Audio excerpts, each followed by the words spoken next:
Well, welcome to another episode of Planet Possible. We're delighted to be back with you with more insightful guests and evidence-led discussion about topics that are critical to the way we manage our water and environment.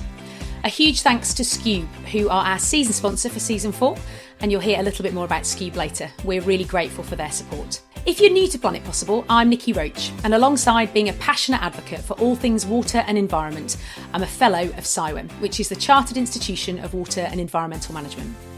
Our members in over 90 countries are professionals with a breadth and depth of expertise in the topics that are shaping the future of our planet. And in today's episode, we're going to be talking about something a little bit different. I'm joined by 3 fantastic guests who are all working in the water and environment sector in the UK. They're each at different stages in their careers, and we're going to explore the journeys that they've taken, some of the challenges they've faced on their way, and reflect a little bit on what they might tell their younger selves. So let's get into the discussion. I'm joined by Hannah Coogan, Clare Rodgers and Emma Sherburn. So a very warm welcome to all of you to Planet Possible. Thank you. Thank you. Thank you. Lovely to have you here. So let's start by finding out a little bit about each of you to begin to understand how and why you are where you are today. So Emma, let's kick off with you. Thanks, Niki. Hi, I'm Emma Sherburn. I'm a graduate at Mott MacDonald working in their water consultancy division. I predominantly work in the carbon management and net zero space there, working with water companies to reduce carbon emissions and work towards the goal of net zero. I'm also going for my chartership with SIWEM, which will be in the next few years, and I'm a trustee at the Nottinghamshire Wildlife Trust. Fantastic. Thanks, Emma. That's wonderful. Hannah, how about you? Hi everyone, I'm Hannah Coogan. So I've worked in the flood and coastal sector for 20 years, having graduated with a geography degree. I'm currently a regional delivery director with Binnies, and I head up their Birmingham office, and I'm also the SIWEM vice president and a board trustee. Lovely. And last but by no means least, Clare. Hi Niki, thanks. Clare Rodgers. I'm based in Yorkshire. I work at the Environment Agency. I'm part of one of our senior leadership teams working on the sustainable delivery and operation of our flood defence schemes. I'm also a fellow of SIWEM. I'm also a member of the board of directors for the River Restoration Centre. And also I have 2 small children and I work 4 days a week. So what do you do with the other half of the week then, Clare? No, I'm joking. Record podcasts mostly. Well, thank you for all making the time, really. There's a lot of juggling going on already. I'm really interested to know, I guess to begin with, why you all thought of joining the water and environment sector. So, Emma, let's come to you first, because you're the most recent joiner, if you like, really. Why this space? Yeah, it was something that I fell into, really. So I've always been interested in the environment and society, and I feel like the water sector sort of marries those two together really nicely. So it wasn't something that when I was at school I was passionate about the water sector. I didn't really know much about water companies or the water sector as a whole. I just knew that I was interested in the environment and protecting it. And then when I was at university, I was looking for internships and different opportunities, started Googling different things, applying for different opportunities, and applied for an internship at Anglian Water. And that was sort of my first introduction to the water sector when I was working in environmental protection, getting to know all these different areas, and it sort of opened the door to me. So it wasn't necessarily something that was proposed to me, it was just something I kind of fell into but have loved it and didn't want to sort of look at other opportunities. I was like, this offers me so many different things and there's so many different aspects to it. So that's where I came into it from. Can I just ask you a quick follow-up, actually, because, I mean, I don't want to date Hannah and Clare, and I'm knocking on these days a bit. You know, I joined the sector 20 plus years ago. Does it feel like somewhere, as a relatively recent graduate, that is appealing to join? It sounds like, you know, it's somewhere that you kind of came across, and then once you're in, you think, brilliant. But do we do a decent PR job, do you think, as a sector? I think looking at it from the inside, there is so much that's going on and I'm aware of so many different things that are happening. But when I was at university, it definitely wasn't on my radar. It was only when I was looking for jobs and looking for opportunities that I identified it and saw that, oh, actually, there's some really interesting things that are going on in the water sector. And I mean, that was 5 years ago that I was looking at internships. So it's sort of been a few years since then, and it might be that things have changed a little bit for people that are at university now and graduates now. But there's some really good stuff that's out there. But unless you're tuned into it, I think it's hard to come across it. Hannah, maybe we throw to you. I mean, why this sector in the first place? What got you into it? Well, ever since I've been a child, I've always been fascinated by the world around me. I'm really proud to call Shrewsbury my hometown, which has suffered quite badly from flooding. So certainly when I was at Sixth Form College in Shrewsbury, which is right next to the River Severn, it was something I became incredibly interested in, which is why I chose to study geography at university. I think it's an incredibly important sector to work in because you can make a real difference to communities and the environment at risk from flooding and coastal erosion, and that risk is only going to increase because of climate change. But I also think it's an incredibly interesting sector to work in. There are lots of different things I've done over the last 20 years and a huge variety of things we can do to manage flooding and coastal erosion, which I don't think people necessarily realise. But that also means that no 2 days are the same. So it's certainly kept me on my toes for 20 years and hopefully a lot longer too. I'm sure. And Claire, what about you? To be honest, it's dead simple, Niki. I really love rivers. And it's sad, but I've just decided to own it because it's been the theme for me right from the off GCSE A-level days, through my degree subjects and then through my career. I love working on rivers, occasionally in rivers. I love talking to people about what's cool about rivers and why we should protect them and why managing them properly is really important for us and for nature. It can be a bit of a challenge working in the flood risk sector where it's the default is that you see rivers as the enemy, but I think we are seeing a bit of a mindset sort of shift now so that people recognise that actually treating the river properly and working with those kind of natural processes that rivers follow can benefit both us and the world around us. And I think so that's sort of, I've got this one passion for making a difference to the environment on the ground and rivers in particular. But then as I've progressed through my career, what I love about the sector is combining that with my other passion, which is leading and developing other people. That's brought its own challenges, which we'll talk about further today. Yeah, no, we absolutely will. Well, you're in good company, I think, Claire. I love rivers too. Rivers and maps. I mean, that's it. Yeah. Very happy. On my honeymoon, me and my husband were on the beach at Hokum and I was fascinated. There were mudflats, there were sand dunes, there was marram grass, and I was stood there and I was talking through it all, and he stopped me and he said, "Is this a honeymoon or a geography field trip?" I mean, one and the same thing, I think, Hannah, as far as I'm concerned. Yeah. Brilliant. So it's interesting that there's lots of themes there about, whether you chose the sector or whether it found you, Emma. I think there's something about making a difference definitely feels like it's a theme that's coming out, making a difference to others and the environment that we're in, really. So I think there is something about us doing a better PR job, though, maybe, and making sure that we continue to attract equally passionate individuals as we move forward, really. From a development perspective, I guess I'm really interested in everybody's career. There are those moments that just kick your development on a little bit, really accelerate things, and really exploring what some of those have been. And the title of this pod, we're thinking about not just our own motivations, but how others can support and advocate and be allies and so on and so forth. So quite close to the beginning of your career, Emma, but from your perspective, are there any moments that have really stood out, that have really helped your progression and development up to this point? Yeah, I think, to be honest, that first internship that I had where I really had someone that was championing me and telling me that, you've got real drive, you really want to make a difference, someone that sort of saw some potential in me and that really wanted to kind of foster that was really beneficial for me. And I think without that, I probably would have just done the internship and then gone, okay, I learned some things from it, I'm going to maybe explore some other sectors. But because that person, so Rachel Dyson from Anglian Water at the time, she was incredible. She just was such a driving force for me looking at different areas of the water sector, and I think that was part of it as well. So I was doing environmental protection while I was there, looking at wastewater incidents and keep it clear and different aspects like that, which already covered so many different areas of the water sector and also had that societal impact as well. But having someone that was going, okay, well, look at this area of the water sector, look at this area of what we're doing, like where else are you interested in? She gave me so many opportunities and really took an interest in me and wanted me to develop in my own direction, which I really appreciated. And I think without that experience, I probably would have gone, okay, it's been great, I really loved it, I got paid for the summer, I've got some money for my final year of university, but I'll have a look at different opportunities and maybe look at different areas of the environment sector. But because of one person, I think that really did make me go back into the water sector and look at what other opportunities there were as well. Well, it's lovely that we can give Rachel a little name check in that case, then, because I think it's amazing. You never know the impact you have on others, I guess. Hannah, how about you? Any kind of big moments that have stood out that have really kind of accelerated your progression? Yeah, I think it's quite difficult to pick out exact moments, but I've found it easier to reflect on people that I've met on my journey along the way. Fairly early on in my career, I started volunteering for CIWAM alongside the day job, and I got involved in the Rivers and Coastal Group after helping to organise a study weekend in Telford in 2006. And through the Rivers and Coastal Group Committee, I met some really inspirational women in senior leadership roles. Some of those women had families as well, and I really saw them as role models. So particularly people like Jackie Banks, who was also one of my sponsors for my SciWem fellowship, and Sarah Budd, really inspirational senior leaders. And I really looked up to them, and I thought they're further on in my career.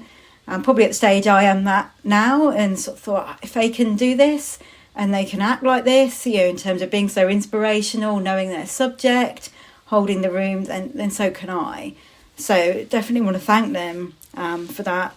I've also, though, been really fortunate to meet lots of male allies along the way, people who have really supported me in my career. So David Pettifer, who was my manager at JBA, really supported me, got me involved in lots of different projects, took the opportunity to look for things that I'd be interested in working with, helped me get experience in being a leader.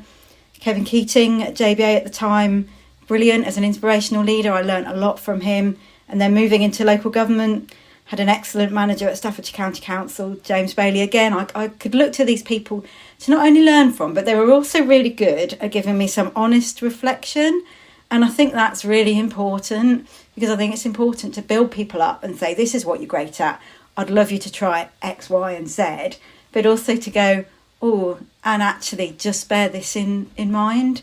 And I say it through to my current manager, Binny's Kevin Simpson, who's been brilliant at helping me sort of take the next step on the ladder, open my own office in Birmingham. So definitely those people have helped. And then finally, I was reflecting on the theme of the podcast about friends.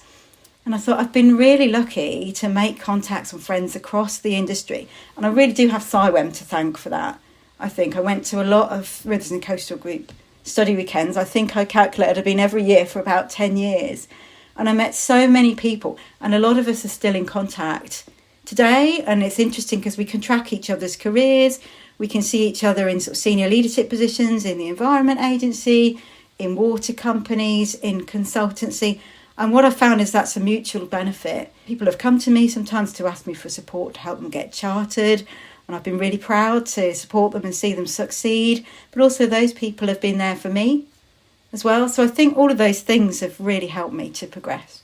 Great to hear there's some allies regardless of gender as well, actually. I think it's really important, isn't it? Anyone can be inspirational, and it takes everybody, I think, really. We can't just look for women to be the inspiration for women to come through in the same way. That would be the same if it were for men, really. So lovely to hear. But I think you're right as well. You make a really interesting point about friendship. That link into SciWem, for example, is a good opportunity to sort of blur the lines in a really helpful way in terms of finding common passions and cutting across silos. Claire, if I come to you, what are some of your big moments? There were three that I wanted to mention today. So the first is, we were talking there about allies. When I went on maternity leave with my second child, I said to my boss, while I'm off, if a team leader role comes up while I'm off, like it did the first time, I would like to know about it, because those are the kind of roles I kind of think might be fun to do, and I'd like to apply for it. Sure enough, that is what happened. The role was advertised. I interviewed for it when my son was 4 weeks old, which was great fun. Wow. But the reason I mention it is my line manager, my director at the time, Matt Hunt in Royal Haskoning, he took a chance on me and he said, you know what, you're the best person for the role. I get that you're not available for 6 months, but I want you to do it. He took that leap. He took that leap of faith, and he believed in me. And he said, when you come back to us in August, you've got the team leader role. And I think that was really amazing. There was a real sense of like, he's not just talking the talk, he's walking the walk, and he was willing to kind of put his beliefs into practice there and give me that role. And that meant a lot to me. And actually when I then got into that role, it turns out, I did love it. And I did love being a line manager, being a leader for my team in that way. And that was a real game changer for me in terms of my career, because I discovered that leadership route was one I wanted to go down. The second, sort of following on from that, was in the early days so I moved into the Environment Agency. I took on a senior leadership role there, and I was really intimidated. The reason for that is I was one of the first women to do the role that I was in. I was managing people who previously, when I'd been on secondment, were managing me. I was younger than a lot of the team I was managing, and most of the people doing the role were older men. And I got my first formal mentor. So I'd been talking to a few people, and they said, look, make sure while you're here, you get the support that you need. Think about mentoring. There's this mentor database. The Environment Agency has a lot of facilities to encourage that sort of thing. And so I reached out to a lady called Claire Dinnis, who many of you know, and we had an initial chat, and we got on like a house on fire, and we've been talking ever since. We'll be talking later today. We meet every 2 months or so for a bit of a chat, and that has been game changing for me as well. Claire has really helped and supported me. She's really boosted my confidence. She's helped me realise which things are real issues and which things are just in my head. She gave me that push to go for fellow, and I had a bit of a wobble and thought, what am I doing? Who on earth is going to appoint me at fellow at this stage of my life? Blah, blah. I'm now pushing her to get her fellow appointment because it's long overdue. So that was really great. And the final one, just quickly to mention, a lady called Jo Jolly at the Environment Agency. I was talking to her about the 30% Club mentoring scheme, which is one that I was looking to get involved with. And she said to me, 30% Club is all about improving women at senior level and board level. Have you thought about doing a board role? And I basically laughed and said, I think you're confusing me with an old man. Like, why would I be a board member? That's never a space I saw myself in. Sure. But it planted a seed. So it was that kind of allyship where you just get people thinking about something they would never have thought about before.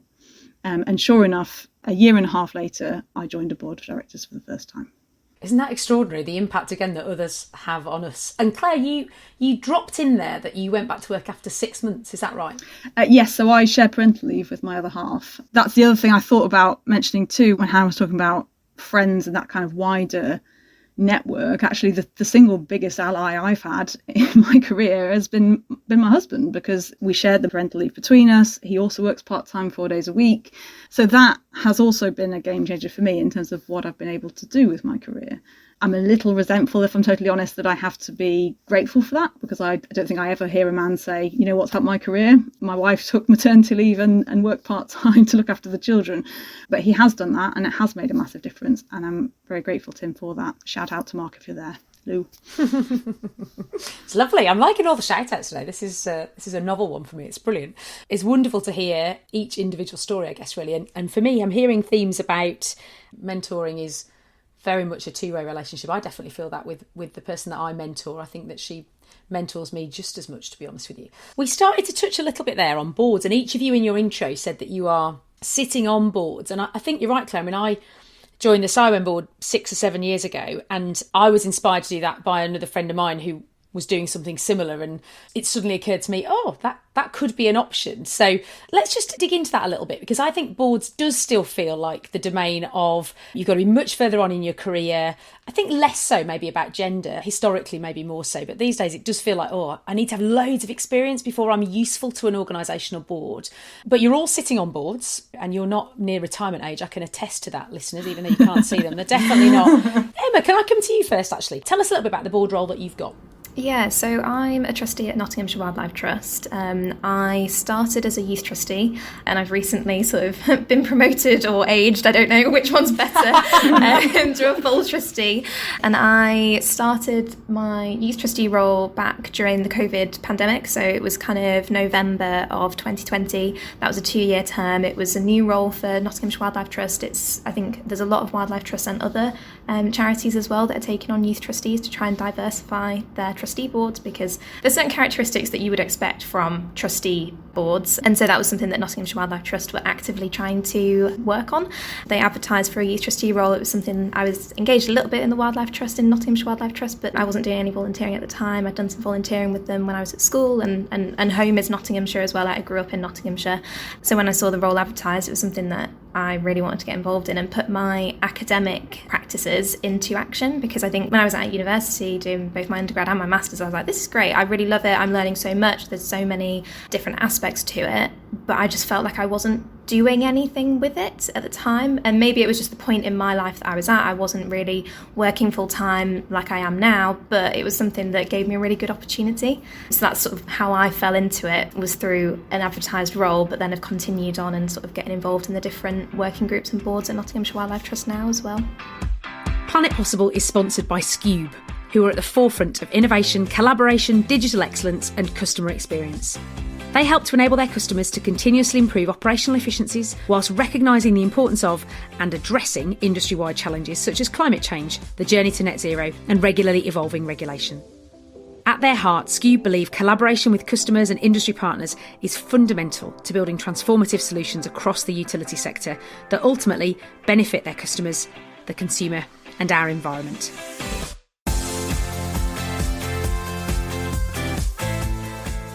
if you're on a board, it makes sense, and once you're in, you realise what goes on and you can see how you can add value.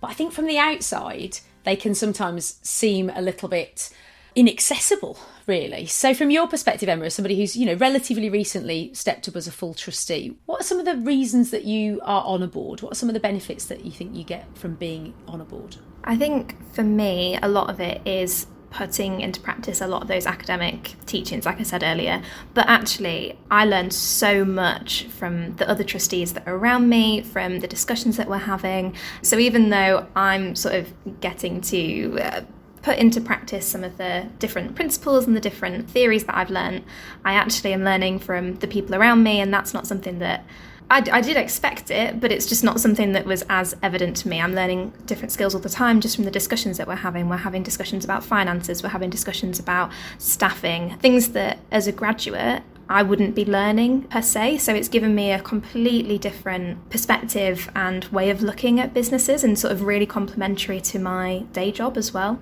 Yeah, it's not on the advert normally, is it? Everyone's nodding. I think we'd all agree we get exactly the same sort of things. Hannah, how about yourself? You've joined the CIWEM board fairly recently, haven't you? Yeah, 18 months ago I became a CIWEM trustee. I'd been thinking about it for a few years prior to that. It actually took quite a lot of confidence to apply for it, because I kept thinking, am I the person they're looking for? Have I got enough experience? And then I thought about it differently. I flipped it around and thought, actually, I've done a lot in my career that I think I can bring to this, and I just need to be brave and take a risk and apply. And I applied for it, and I practiced any question they might possibly ask me ahead of the interview. Definitely worthwhile. I mean, to me, it was having volunteered for CIWEM for so long, through the Rivers and Coastal Group, through the East and the West Mids branches, through the Flood and Coastal Erosion Risk Management Expert Panel and other things. It was a natural progression to me. It's an organisation I really believe in, and it was my opportunity to get some director experience, which I thought would benefit me in my day job. And as it turned out, I actually felt like I had two new jobs at once, because I joined Binny's in the summer of 2021 and I became a CIWEM trustee, and actually it was mutually beneficial, because I was picking up skills and experiences that have helped me in both of those roles. And I guess, Emma's given us a bit of a feel for, start of your career, gives you access to the kind of conversations that you might not ordinarily be having, and I can completely appreciate that. From your perspective, Hannah, so you're at director level in Binny's, so what are the benefits for you from being on a board, would you say? Some of it comes back to that point around confidence. It's about reading through all the papers. It's about coming up with, thoughts, things I want to add at the meeting. It's about making those contributions. And then it's about the value of realising I've actually said something that's quite sensible and valuable. And because I will often get, following on from what Hannah said, or I agree with Hannah. And these are senior people in the public sector, in the private sector, many with many, many years more experience than I have, that are agreeing with me. So it's a massive confidence boost, as well as I would definitely agree with the things Emma said, that rounder view of how a business is run in terms of resourcing, the annual cycle with financing, in terms of risk management, etc., which then I've been able to take back into my role in consultancy and think, okay, how are we doing this as a consultancy as a whole, and where might that take my career in the future? So it's been able me to be able to reflect on that as well. It does feel like an opportunity to reflect, actually. I think when you're in a board environment, it helps you reflect on your day job a little bit as well, doesn't it? Yes, it does, That comparator, it's really interesting. And Claire, what about yourself? Yeah, first off, I would definitely echo those sentiments there. I think taking on a non-exec board role was a scary thought, but it has, I think, hands down been the best thing I've done for my career over the last couple of years. That confidence and that contribution in that senior leadership space, getting exposure to that more kind of strategic level thinking has been really good. I can definitely see times where I've been able to bring things from how my environment agency team does things into the board, and similarly there are things that, how to be a good board member, that I've been able to take to environment agency leadership teams, where I've been able to say, for example, you're asking us here to make a decision, but we don't have enough information for that, and we have a right to challenge that and say, actually, we need the right data to make the decision you're asking of us. That confidence comes from a non-exec role. I would not have got that otherwise. I have already mentioned I do love rivers, so the River Restoration Centre is a way for me to keep that going alongside that kind of leadership piece. I absolutely love it because it's just something completely different from a day job. That's really nice. The thing that makes a really big difference for me is that the board itself is a really good bunch of people, really good mix, male, female, different parts of the sector. It's just a really welcoming place for a first board opportunity for me. We've not touched on the time requirement. For me, it's 8 days a year and I do that on work time. And that's really appreciated. I value that the EA is happy to cover my time for that, partly in recognition that they get as much out of it as I do. We've all taken on board roles with organisations that we're familiar with. If you were on the other side and listening to yourselves now, what advice would you give to people thinking about joining a board? Is it, for example, pick an organisation that you're familiar with to begin with, or having now done that, do you feel like, oh, actually I could have gone for any board role? We've all come through quite similar routes to get onto those boards. It'd be interesting to unpick that. Maybe Hannah, can I come to you first? I'd be really interested to know your thoughts on that. I think certainly for a first board role, I think it's important to me to do that for an organisation that I truly believe in, and it helps me to put things into context and perspective, that I understand SciWem as an organisation. Having volunteered for so long, it's also kept me very motivated. I suppose one thing I would say is in the future, and I'm thinking 10 years in the future, I may then take that and say, okay, how can I take this experience and maybe do that for an organisation I'm less familiar with? But I'd certainly say as a starting place, I found that really valuable.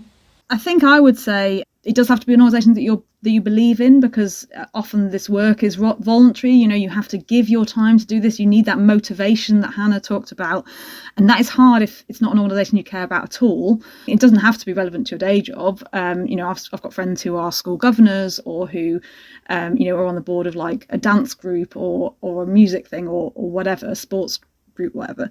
I think that's fine, but it needs to be something you care about, because otherwise it's so hard to give the commitment that those organisations need from you as a trustee or a board member. And Emma, a slightly different question, because you obviously joined as a youth trustee, and on the SciWem board that Hannah and I both have sat on, we have early career professional sort of trustees as well, and that's a relatively new thing for the SciWem board. If people listening were thinking about whether to appoint those kind of trustee roles, what would you say? Yeah, I think if any organisation is wanting to appoint people in their early career, youth trustees, early career professionals, just make sure that you're able to support them, because I loved my role because there were so many people around that I could ask questions to. Everyone was really invested in the fact that we were having youth trustees at Nottinghamshire Wildlife Trust. So it meant that if I did have any questions, people would get back to me. People wanted me to succeed, and that was great because it gave me the opportunity to flourish. Whereas if you put someone in that position and they don't have the support and they don't have people to turn to, it can be quite an isolating environment. And especially when I joined during COVID, it was even harder because you're not meeting up in person. So if anyone is out there and they really do want to diversify their board, they really do want to gain knowledge from young people, it's a great opportunity. But just make sure that you've thought about it all and how you're going to support them, who's going to be there to support them, and you have buy-in, because as everyone said, the person will have the motivation. If they're applying for it, they will be motivated to want to do something. It's just giving them that opportunity to be able to act on that, and the roles are such a great opportunity to do that. I would agree entirely, but I'd also say actually for any new board member, that support is critical, because whenever you join a board, if it's your first board role, it can feel so daunting, I think, to begin with. Suddenly a big pack of papers lands in a room full of people you don't know, and you're trying to work out what's the etiquette, when, what can I ask and when. And so I think you're absolutely right. For all new trustees and non-execs, actually that induction and a bit of hand-holding I think is really valuable, but absolutely for early career professionals. Now, it's a really good shout. I'm just going to pause for a second, because Emma, I popped in the notes and I realised I didn't ask it at the beginning, whether you had anything that you wanted to ask Claire and Hannah and I, if that's helpful. You might not have, but if there is, this could be a really good point to slot it in. But is there anything you want to ask? Yeah, I think just from the discussions that we've had, something that I was interested in is how you're all giving back to people within the sector, because it sounds as though you're all doing lots of different things, and you've all talked about mentors and sort of champions and things like that. Is there any way that you have been able to do that yourselves at this point in your career? Yeah, definitely. I've always thought it's really important to give back, as well as to develop my own career. So I've actually not been writing down how many people I've helped to get chartered, but I estimated the other day somewhere between 15 and 20 people so far and counting. So some of those charters, some of them fellows with CIWEM. I'm also one of the founding members of the Women in Flood and Coastal Erosion Risk Management initiative that started up about 5 years ago. So I've got quite heavily involved in that, including helping to run networking events.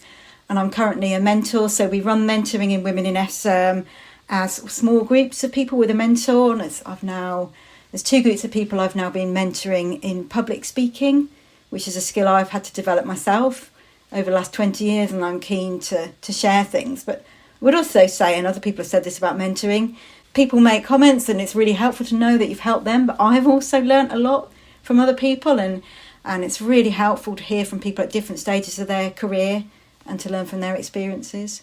Yeah, echo Hannah's points. Super important to me. Something I've enjoyed doing for years. It was one of the things actually when I started doing line management. I was like, wow, all this stuff I've done for fun for ages. Turns out that's a job.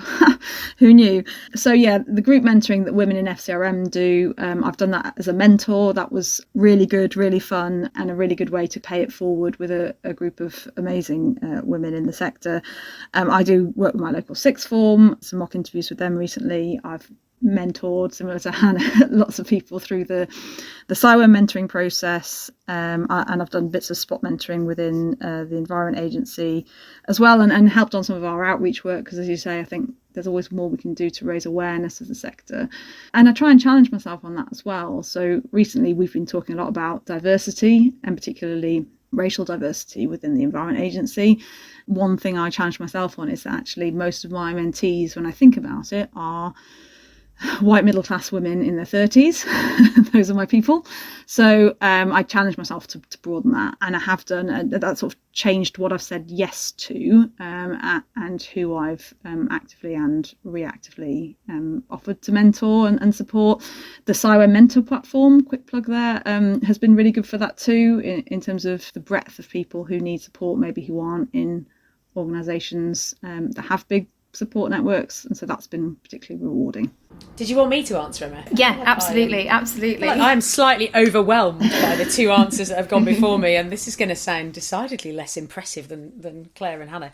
I have a mentee who is wonderful and works at the Environment Agency, and it sounds trite, but I absolutely get just as much, if not more, from those sessions than she does from talking to me, I think, really. And I've sort of had mentees off and on. I've spent a lot of my career working for myself, and I think it's been really helpful, and worked in small organisations as well. It's really helpful in some respects doing that, because you have to be quite self-motivated, because there aren't structured training schemes and mentor schemes that are sort of thrown at you. And that's the reason I joined a board, actually. So because I went self-employed and thought, gosh, for my own development, I need to do something here, because why would anybody else want to develop me?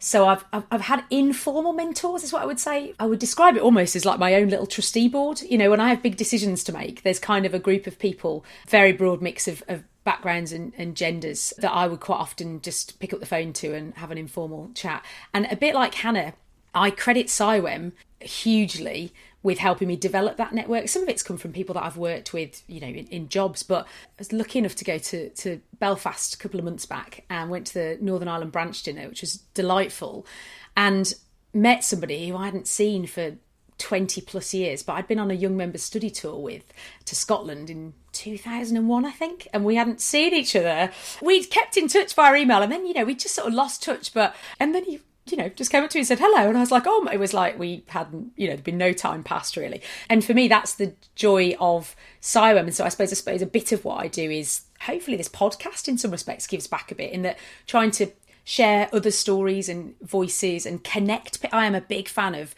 the power of connection, and you just never know why that might take you. So for me, some of it is more about connecting people, I suppose, really. And CIWEM is a brilliant vehicle, I think, for doing that, because, I mean, we've all joked about our love for rivers and maps and making a difference, but actually it's completely caught. It's part of my value set is grounded in the environment and my Blue Peter Green book that I can see across my office, and my love of the outdoors. That's not something that I'm paid to feel. I absolutely feel it. So I suppose for me, some of the giving back is about hopefully connecting people, making useful connections for others, as well as some of the more formal stuff like mentoring, really. So Hopefully that helps a little bit. Oh, I'm the interviewer again. I need to do that. I've forgotten.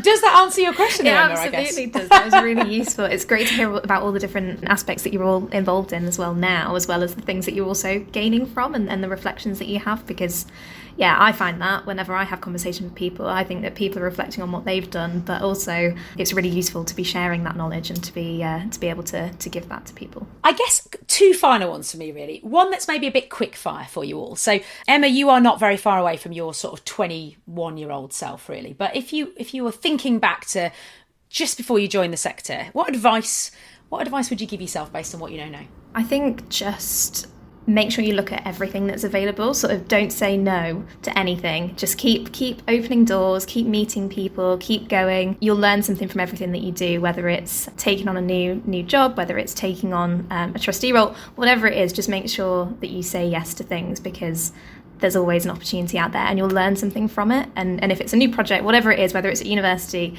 just always keep your eye out. Don't ever close yourself off. Claire, what about you? What's your advice to your 21-year-old self? Mine builds on Emma's, really, not least because my 21-year-old self graduated during a recession, and I think I have rejection letters from pretty much every consultancy in the UK at the time, many of which don't exist now. I'm not smug about it, but I lasted longer. The advice I would give is to keep going, keep doing things that are relevant and interesting, even if they're not necessarily the thing that you thought it would be after. Keep doing things that excite you, that get that gut reaction, go for those things where you think, God, I don't think I've got a hope in hell, but I would love to do that job. Those are the big ones. In hindsight, it will look like a plan, even though at the time it did not feel like a plan.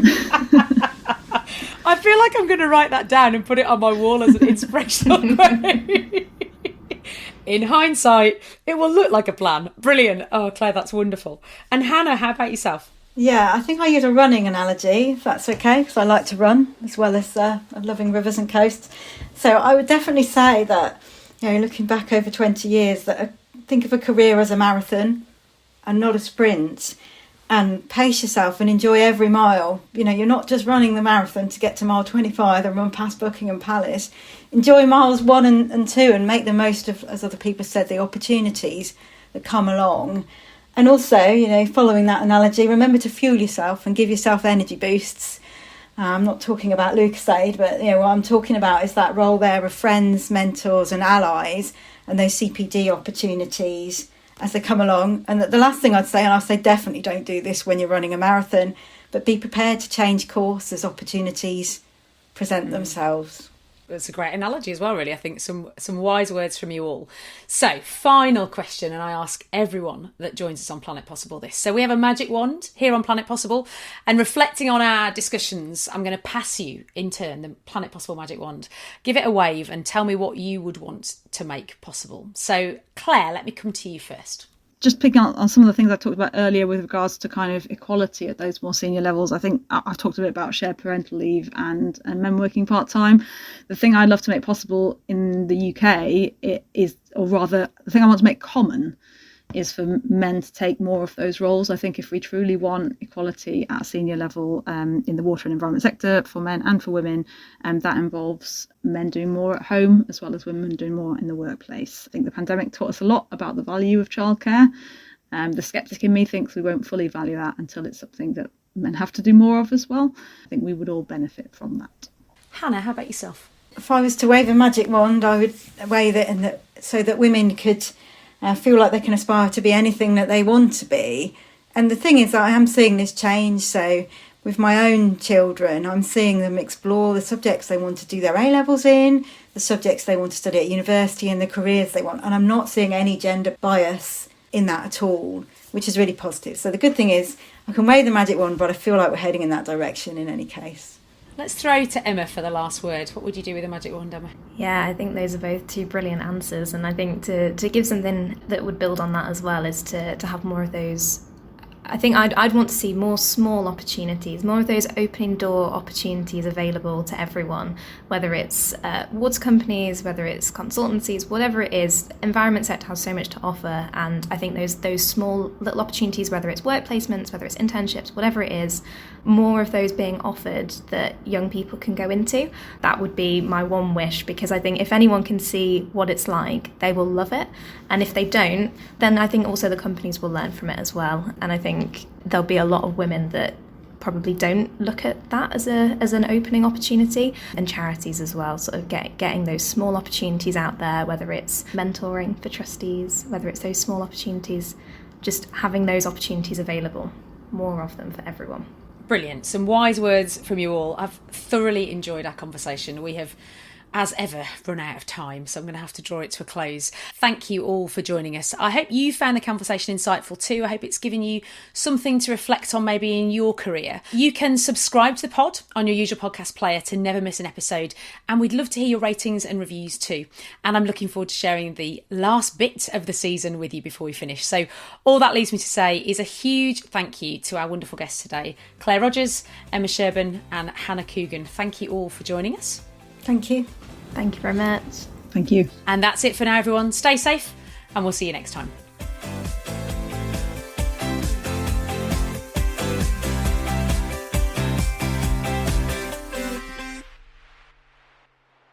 Planet Possible is produced by Bwlb. Bwlb Bwlb. The best ideas, the strongest content.